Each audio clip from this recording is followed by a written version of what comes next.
속에 들어있는 거는 되게 이제 플라보노이드 성분이 많이 들어있는데 그 중에서 케르세친이라는 성분이 되게 많이 들어있거든요. 우리가 케르세친이 많이 들어있는 음식, 가장 대표적인 음식이 양파거든요. 양파에 있는 보라색, 제가 아주 추천할 만한 그런 항암 음식이고.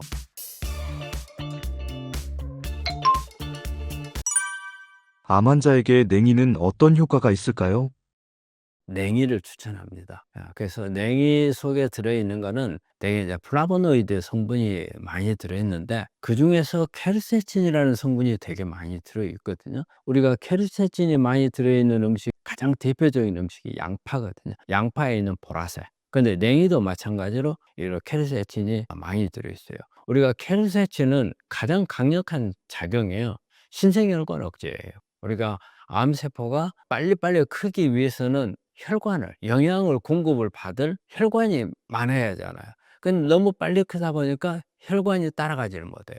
그런데 그래서 우리 암세포는 스스로 혈관을 만들어내거든요. 영양 공급을 받기 위해서. 그래서 이거를 차단하는 게 강력한 항암 치료법이거든요. 그런데 이걸 주로 많이 차단할 수 있는 성분이 바로 케르세친이에요. 냉이 속에 이게 많이 들어있다는 거고요. 그 외에도 보면 뭐 페놀 성분이 많이 들어있고요. 그리고 글루코시놀레이트라고 해가지고 우리가 되게 십자가 식물 속에 보면은 톡 쏘는 맛이 있어요. 이 황이거든요. 그래서 글루코시놀레이트가 되게 이제 설포라판이라는 그런 성분들의 전구 물질이거든요. 그래서 냉이를 먹으면 톡 쏘는 맛이 그거거든요. 그래서 이것도 강력한 항암 작용을 가지고 있죠. 또 그리고 여기에 비타민 C가 상당히 많이 함유되어 있거든요. 그래서 냉이는 제가 아주 추천할 만한 그런 항암 음식이고, 냉이도 마찬가지로 뭐 간암이나 대장암 쪽에 많이 연구가 많이 돼 있어서 이것도 소화기암에 상당히 효과가 훨씬 더 좋은 걸로 돼 있습니다. 암 환자가 냉이 먹을 때 주의사항이 있을까요? 냉이도 마찬가지로 이게 십자가 식물 중에 하나거든요. 그러면 황이 많이 들어있어요. 황이 많이 들어있기 때문에, 황이 많이 들어있는 식품은 전부 다 안에 가스가 많이 만들어질 수 있고 위장장애가 올 수가 있어요. 그래서 과량 먹는 거, 이런 부분도 좀 조심하셔야 됩니다. 양파의 항암 효과는 어떤가요? 우리 암 환자들이 양파는 상당히 항암 음식으로 알려져 있는 거죠. 그리고 많은, 여기에 대한 상식도 많을 거라고 봐요. 이 양파 속에 가장 대표적으로 들어있는 게 케르세친이죠. 케르세친은 사실 제가 상당히 환자한테 권하는 그 성분이에요. 케르세친은 제가 이제 제일 주목적인 케르세친은요, 신생혈관 억제하는 게 있어요. 암이 크려면 혈관이 없으면 크지 못해요. 그러니까 혈관이 있어야 영양 공급이 되잖아요. 이걸 잘라버리는 거죠. 그런 효과가 있기 때문에 케르세친이 중요해요. 그리고 이제 폴리페놀이 많이 들어있고, 그 다음에 양파도 마찬가지로 십자가 식물이기 때문에 황이 많이 들었어요. 우리가 양파 보면 톡 쏘잖아요. 그게 황이거든요. 유황이죠. 이 유황은 항암 작용도 있고 해독 작용을 같이 가지고 있거든요.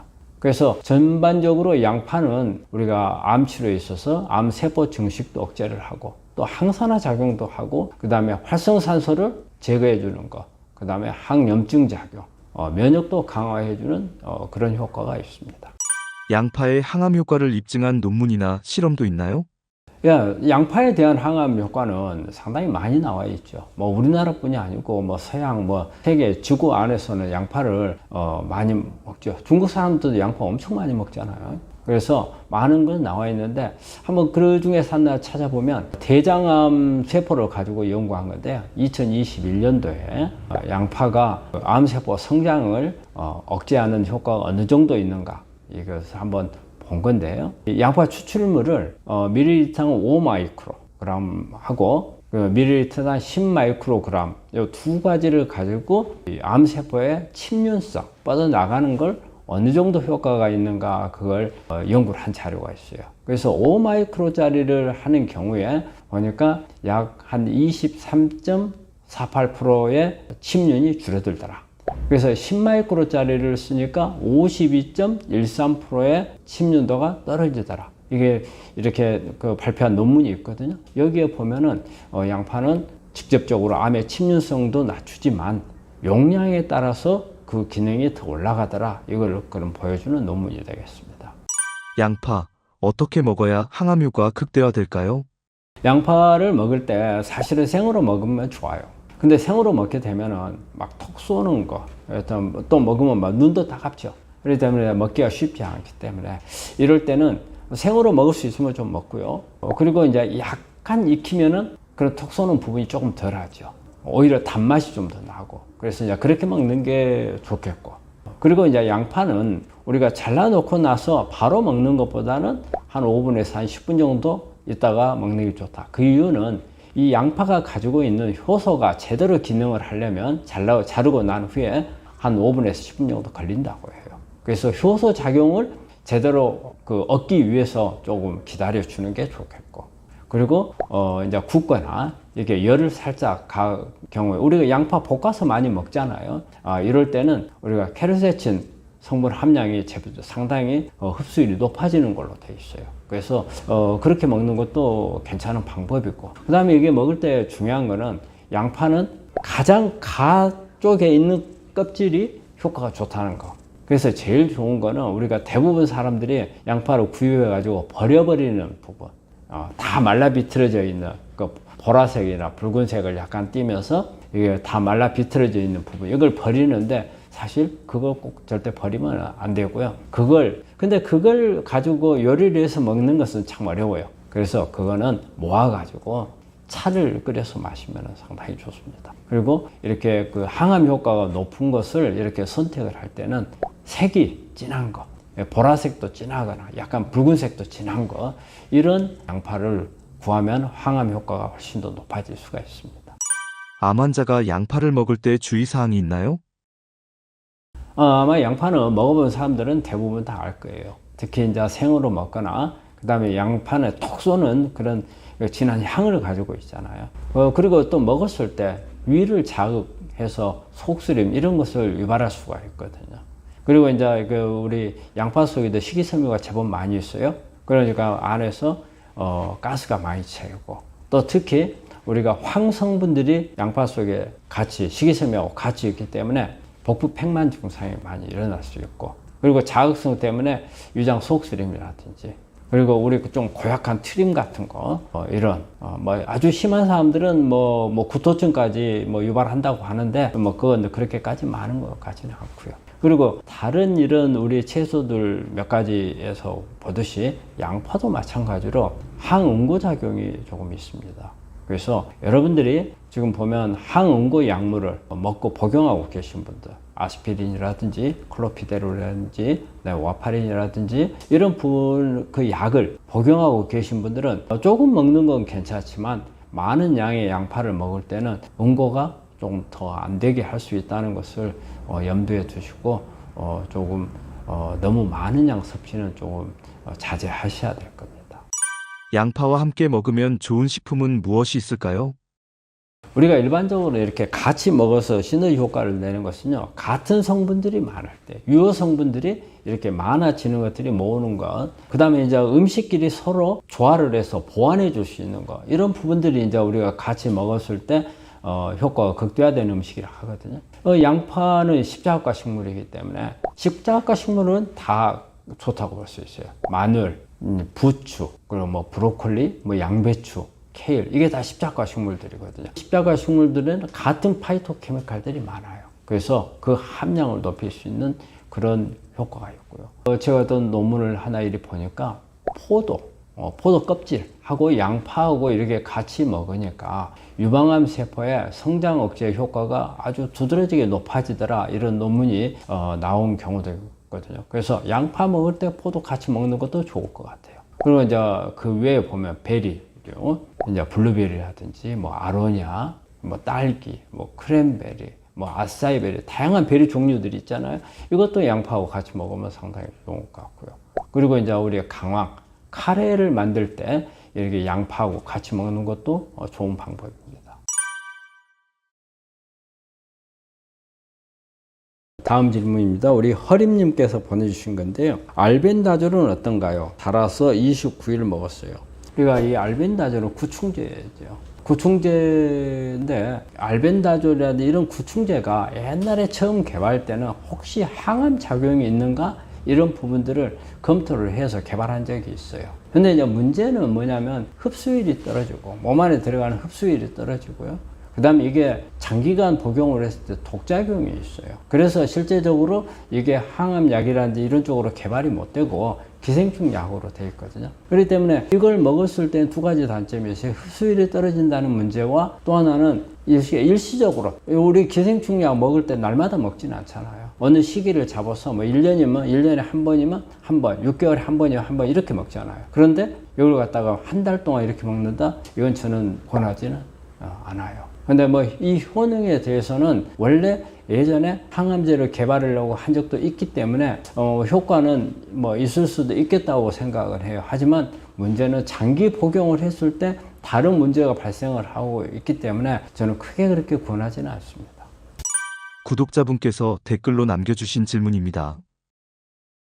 우리 신용태님께서 보내주신 글이네요. 너무너무 잘 보고 있습니다. 어머니가 가문부 담도암 진단받고 식단 관리를 해보려고 열심히 노력 중입니다. 삶아서 먹는 건 당근, 양배추, 새송이, 브로콜리, 느타리버섯 등등이며 카레, 고등어 구이, 그리고 삶은 계란 하루 1개, 아니면 계란찜, 소고기 장조림, 미역국, 추어탕 이런 식으로 조금씩 바꿔나가고 있습니다. 과일류는 오전에 바나나 반쪽, 사과 4분의 1, 아니면 방울토마토 이렇게 드시게 하고 있습니다. 혹시 더 추천해 주실 게 있으시면 부탁드립니다.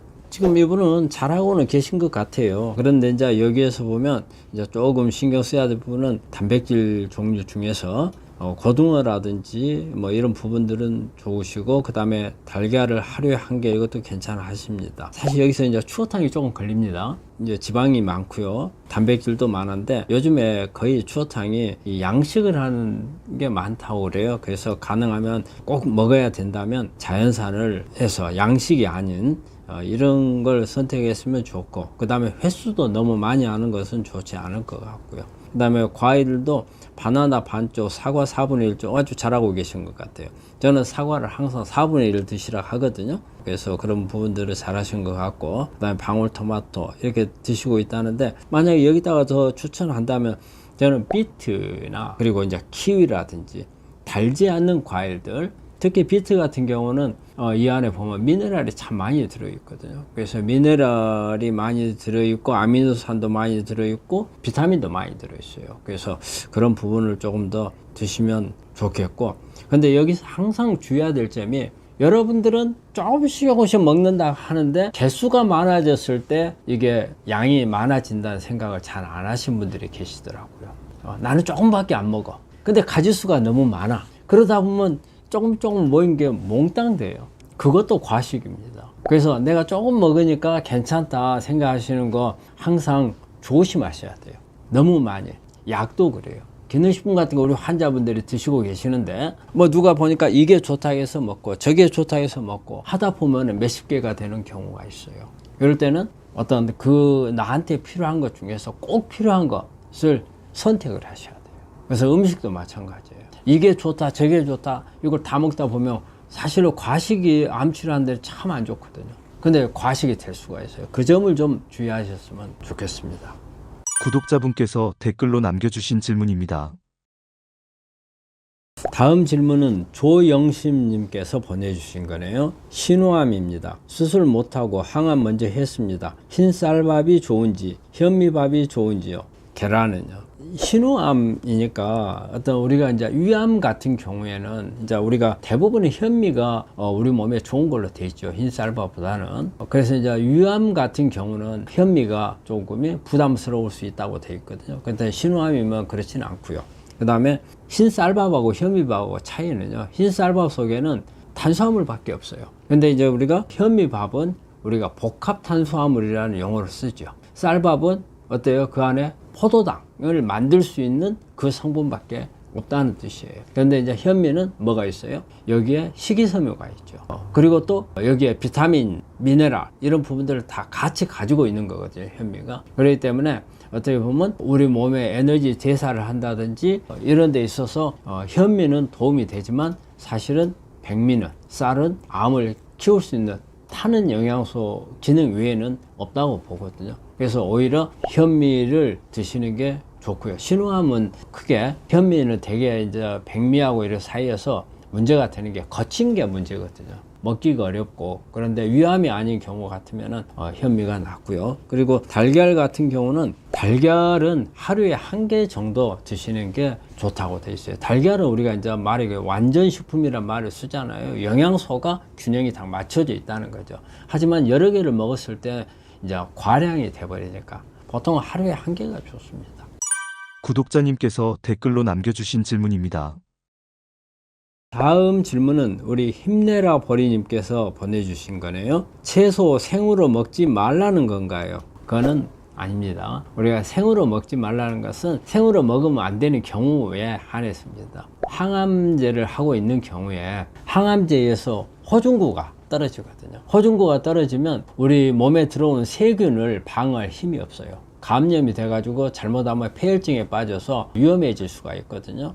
이럴 때 생으로 먹는 채식에는 균을 묻혀갖고 들어올 수 있거든요. 익혀서 먹으면 그런 균이 죽어버리기 때문에 익혀서 먹으라는 겁니다. 그리고 이제 그 외에 본인이 아주 건강이 아주 안 좋다던가, 그래서 생으로 먹어서 너무 거칠어 가지고 안 좋은 경우가 또 있어요.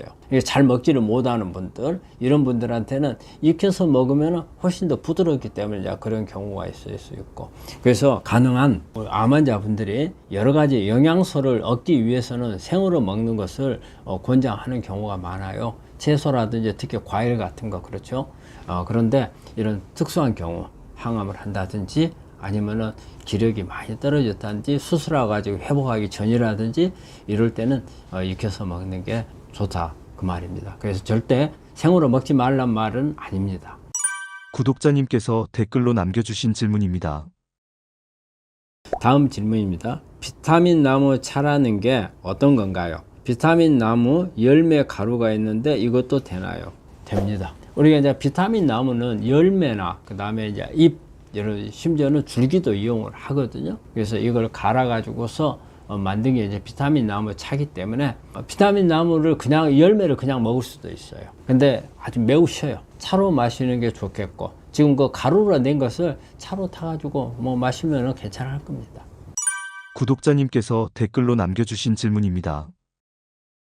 다음 질문입니다. 우리 햇님께서 보내주신 건데요. 저혈당이 있는 사람은 비트를 먹으면 안 되나요? 예, 비트가 혈압이 떨친다는 이제 그런 부분들이 있죠. 비트 속에 있는 이제 질산염, 이게 이제 산화질소를 만들거든요. 그래서 산화질소는 혈관을 확장시키는 효과가 있어요. 그래서 혈관을 순간적으로 확장을 시키니까 혈관이 늘어나니까 압력이 떨어지죠. 그래서 혈압이 내려갈 수가 있고, 또 베타인이라는 성분이 안에 있거든요. 비트 보면 약간 보라색으로 보이는 게 그 베타인입니다. 이 베타인 성분이 항산화 작용이 있고, 그 다음에 위산을 갖다가 이렇게 높여서 우리 소화를 잘 되게 하는 이런 효과도 있거든요. 또 이것도 마찬가지로 약간의 혈압을 떨칠 수 있는 그런 기능을 있어요. 그래서 질산염이나 베타인이 이런 작용이 있지만 사실 이거는 많이 먹었을 때를 말합니다. 우리가 조금 하루에 필요 한 약 먹어가지고 오는 건 아니고요. 많이 먹었을 때, 많이 먹게 과량이 됐을 때는 사실 산화질소가 많이 만들어지면 혈압이 떨어지는 경우가 있어요. 우리가 산화질소를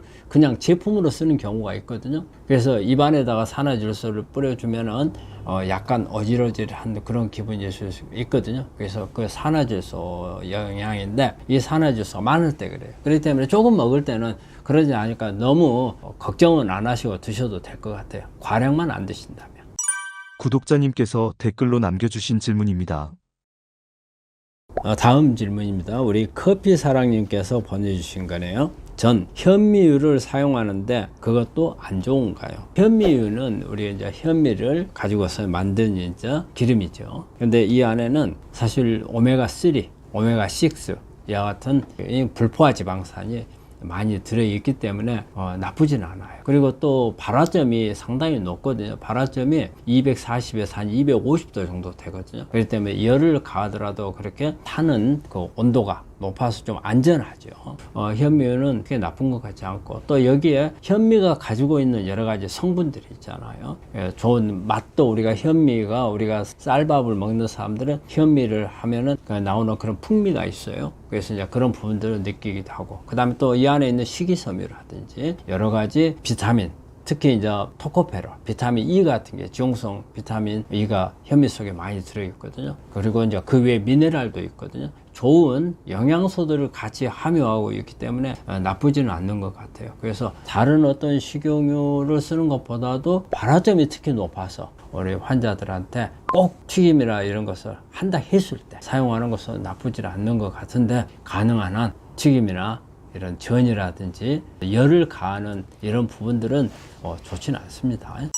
구독자님이 댓글로 남겨주신 질문입니다. 다음 질문은 보미님께서 보내주신 건데요. 식물성 오메가3는 뭐가 있나요? 식물성 오메가3는 대부분의 식물은 다 오메가6입니다. 오메가6는 염증 반응을 잘 일으키거든요. 그래서 되게 우리 성인들이 여러 가지 성인병이 잘 오는 게, 우리가 육류만 많이 먹어야 성인병이 잘 오는 게 아니고 식용유라든지 이런 부분도 상당히 조심을 해야 되는 부분인데, 그런데 이제 오메가3는 염증을 억제하는 기능을 가지고 있죠. 오메가6는 염증을 조장을 하고, 그래서 오메가6가 많은 건데, 오메가3가 많은 식물성 오일은 제일 많은 게, 대표적인 게 들깨하고 아마씨죠. 들깨 우리가 쉽게 구할 수 있고, 우리 특히 한국 사람은 들깨는 우리 주변에서 쉽게 구하잖아요. 그리고 이제 아마씨 같은 경우는 국내에 잘 없어요. 되게 이제 캐나다나 인도에서 많이 들어오죠. 그런 부분들이 두 가지가 대표적이고, 그 외에 뭐 햄프시드, CBD 오일이라는 게 있어요. 그래서 이런 부분들이 되게 이제 오메가3에 해당이 됩니다. 들깨 제일 쉽게 구할 수 있잖아요. 근데 오메가3를 들깨를 먹을 때 저는 이제 조심해야 될 부분은, 우리가 들기름을 짜가지고 병 속에 넣은, 한번 짜가지고 막 몇 달 동안 나눠서 먹는 이 방법은 아주 안 좋은 방법이에요. 트란스 지방에는 산화되는 경우가 많아요. 산패되는 경우가. 들깨 같은 걸 먹을 때는 그날 우리 암 환자분들은 그날 24시간 이내에 먹을 양 정도로 가지고 살짝 볶아가지고 갈아서 가루로 내서 먹는 게 가장 좋은 방법입니다. 특히 들기름 같은 오메가3 산패를 막는 것은요, 껍질에 있어요. 그래서 들깨 껍질이나 아마씨 껍질 같은 데는 산패를 막아주거든요. 그래서 껍질째 같이 먹는 게 훨씬 효과적이에요.